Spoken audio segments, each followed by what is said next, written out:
Hello everyone! Chamomile is probably my favorite herb ever to work with. Today we will be making a chamomile-infused oil. You will need a glass jar, dried chamomile, and a carrier oil of your choice. Some examples are avocado oil, grapeseed, apricot kernel, safflower, or jojoba oil. Today I'm going to be using avocado oil. To make the process easier on yourself, you may want to use a funnel and gloves to keep yourself and your area clean. A scooper is helpful if you aren't wearing gloves so you can ensure your herb is not contaminated with any water that may be present on your hands. As we are making an oil with no preservative, you will want to make sure no water content is inside your glass, because water plus oil equals bacteria and mold. Now, with this being said, my hands didn't come into contact with the herb or inside the glass directly, so I'm not using gloves today, but I normally always use gloves as an added layer of protection since I formulate cosmetics for my new line. It's going to be announced soon. First, I want to say that there are several methods of creating herbal infused oils.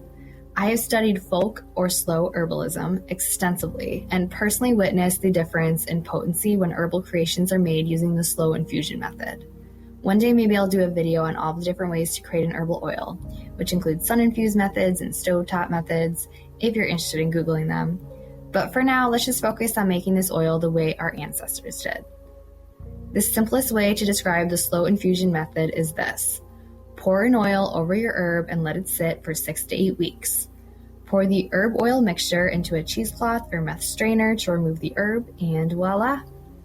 If this sounds easy, that's because it is. For this oil, I'm using 1.5 cups of dried chamomile, whole plant matter with some stems. I decided to create a particularly potent chamomile oil today for an eczema salve I'm creating, which means I am using a little more herb than I typically do. If this is your first time making an oil, I would only put in a cup of chamomile. Reason being is I will have to babysit this oil extensively, shaking it multiple times a day to ensure no part of the chamomile is exposed to air for too long. It's probably easiest if you start with less so you don't have to worry about this. The ratio of herb to oil varies extensively between herbalists. Most will tell you absolutely no more than a 1-to-10 ratio, so 1 part herb for 10 parts oil. Others will tell you to simply fill half the jar, and others will say you need to fill it up almost all the way in order to capture all of the medicinal benefits. The reason why this varies so greatly is because each herb absorbs the oil a little differently. So some soak up a lot of the oil, leaving airspace, while others, like echinacea root, hardly absorb the oil. It also depends on the way your herb is prepared. Is it ground up or still relatively whole? The moral of the story is the ratio is up to you as long as you are able to cover your herb with the oil. So why would you want to create an herbal oil anyway? Chamomile in itself has so many medicinal benefits, so bear with me as I go through them. She helps with hay fever, inflammation, muscle spasms, menstrual disorders and cramps, insomnia, ulcers, wounds, upset stomach, diarrhea, hemorrhoids, asthma attacks, malaria, headaches, kidney, liver, and bladder illnesses, eczema, impetigo, and other skin rashes, bruises, sprains, varicose veins, baby colic, bronchitis, anxiety, stress, epilepsy, toothaches, and it brings down fevers and cleanses wounds. The reason why this oil is a constant for me is because chamomile is used to treat dry, sensitive, irritated, and inflamed skin. It reduces puffiness, especially around the eyes, and swelling from allergies and colds, and it's an excellent natural skin cleanser due to its anti-inflammatory, antibacterial, antiseptic, and mild astringent properties. Chamomile also contains something called azulene, which makes the skin smooth and soft and relieves itchiness. For any of these ailments, you could rub the chamomile oil directly on the affected area, or you can make it into a salve.